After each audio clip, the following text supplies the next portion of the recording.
Start. Hello, I am Manish Joshi from Team 40D, MIT College of Engineering, Pune. Our Phase 2 project topic is Portable Health Monitoring System, and today we have implemented Phase 1A of our TI competition, and I will be explaining few difficulties which we faced and how we overcame those difficulties. This video will be divided into number of parts. So we'll see the first problem. This is the problem statement.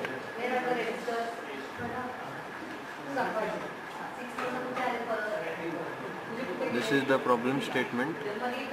The function generator which generates a square wave and a triangular wave, and we have to convert this into a VCO by connecting a multiplier in between. So while implementing part 1, we encountered a few difficulties. So before that, we used the BNC connectors for connecting our DSO, which was the initial problem, and the kind of waveforms which we got were distorted, as you can see. So the image on the left shows the distorted waveform which we got by using these BNC connectors.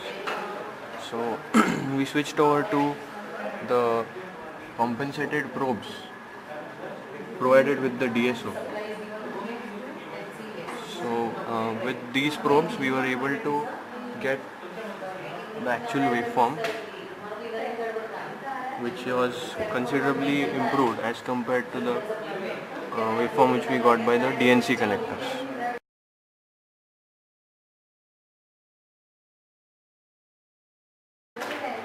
So the next problem was with the waveform generator.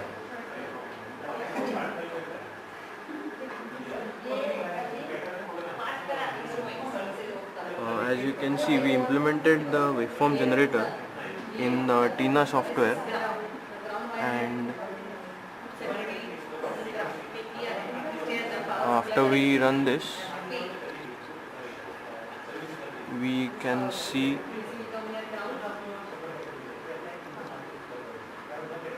the peak-to-peak voltage of the square wave is just 16.3. The output of Schmidt trigger is supposed to be plus minus VSAT. Output of the Schmidt trigger is plus minus VSAT, and according to the threshold set by R1 and R2, that is the beta factor, the output voltage of this first op-amp, that is a triangular wave, is obtained. So basically output of second op-amp is plus minus VSAT, output of first op-amp is beta plus minus VSAT. And according to our simulation, by giving a supply voltage of plus minus 10, we just got a peak-to-peak voltage of 16.3. So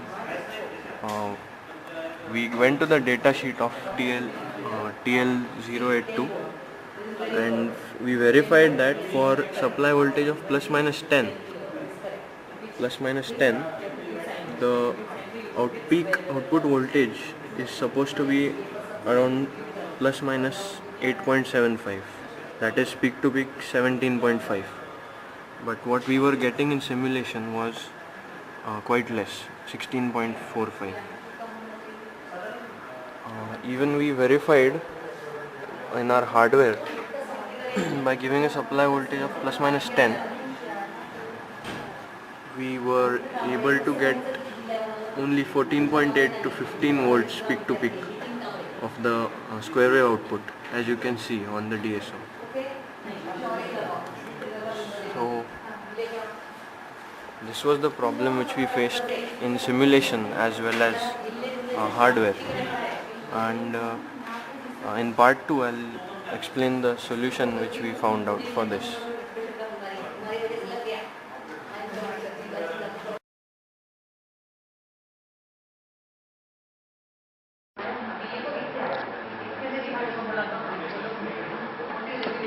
So now we'll see the solution to the problem which we faced. As I had mentioned in the previous video, the square wave output which we are getting for the given values is just 15 volts, 14.8 to 15 volts, and even the quality of square wave is not that good. We can see a rising and falling the capacitive edges at the plus minus Vsat region of the square wave. So now I'll just change the values. So what we did was we changed R6, R3, R4 and R5 in the given circuit. R6 and R5 were changed to 10K, R3 and R4 changed to 22K. According to the design equation, we found out the capacitor value to be 0.1 micro. So keeping the frequency same, we just changed the resistor values to reduce the loading of output of second op amp. So all these resistors will be coming in series with the output of second op amp and will be loading it. According to the data sheet, this graph is given for 10 kilo ohms load. So I'll just show you after changing the values what waveforms which we get.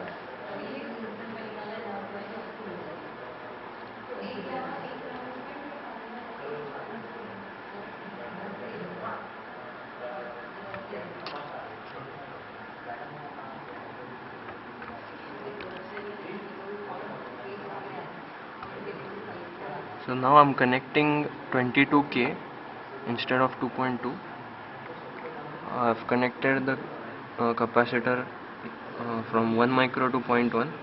I've also changed this to 10K.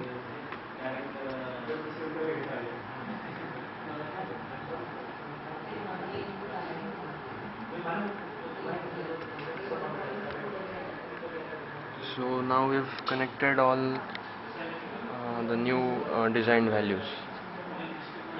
Now we can see the output waveform.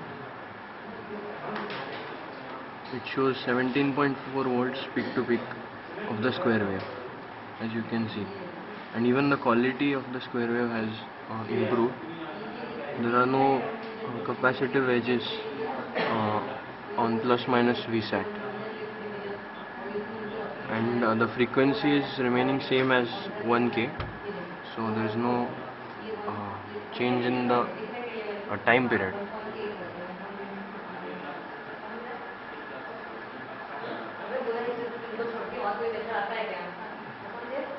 Even in the simulation in TINA, we changed the values to 10K, 22K and 1 micro here.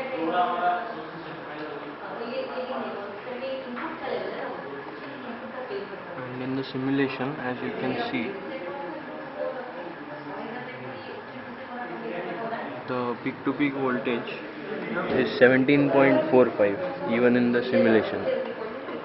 So we have verified the design with simulation as well as hardware implementation on the kit, and that is what we learned from this phase 1. Thank you.